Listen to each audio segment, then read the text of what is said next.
Hi, it's Scott, ROCKFILE, back with another podcast review for you. We're going to talk about the 2022 film 3,000 Years of Longing.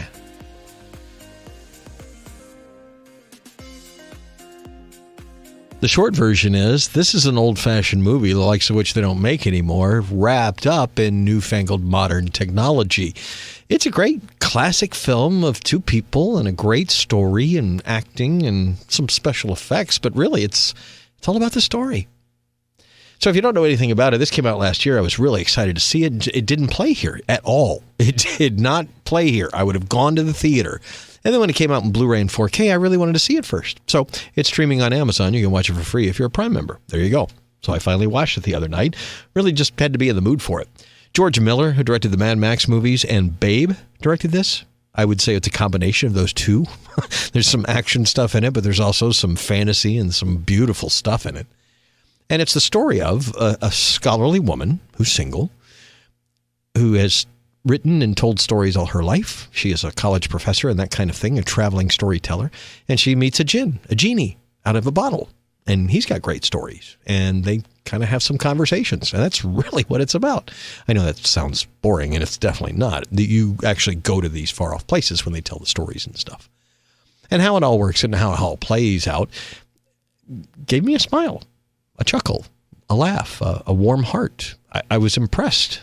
Like I said, this is not a movie for everyone. This is not a movie that's going to make everybody happy. It does keep you interested for 2 hours. And that, I can say, a lot of the movies don't always do that with just storytelling. It's really good storytelling.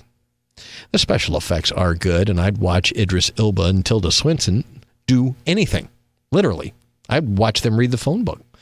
But they're playing two very diverse characters, different from what they normally play in their careers, and they're playing them very well. And the stories and the things and the mythology that it creates, it reminds me of an old movie, like it would be black and white.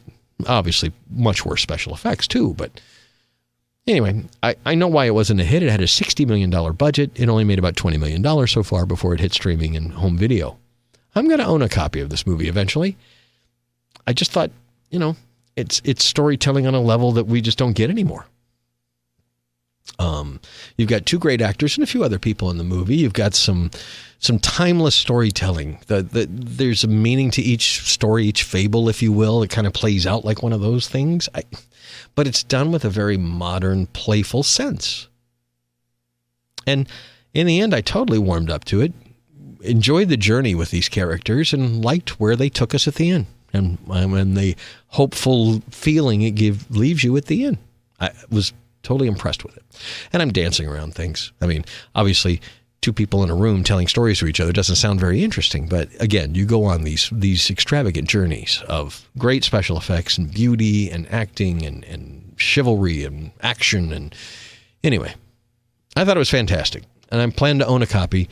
That's my highest recommendation, that I would actually buy this. Because these days, I used to be one of those guys that every Tuesday bought a stack of things that came out because it was just new stuff that came out, and it's cheaper to buy it than go see it. And I've stopped doing that because I don't need a giant collection anymore. I just, if it's not something I have to have, like another John Wick movie or another Marvel movie, I want to see it first. I want to see if it deserves to be in the collection. Now, I just did a review of Mad God. That, for me, was not easy to see. I don't have Shudder, and I picked up a copy because it was a steelbook, and it was on sale during during Amazon stuff, and it was worth it. I got lucky on that one. But I've bought a couple other things that, every once in a while, but if I don't spend too much money on it, I'm okay. So this was a good trial. I would have gone to the theater to see it. It did not play in the theater here, so I watched it on Amazon Prime, and now I want the full, what I'll get on a disc, which is always better than streaming.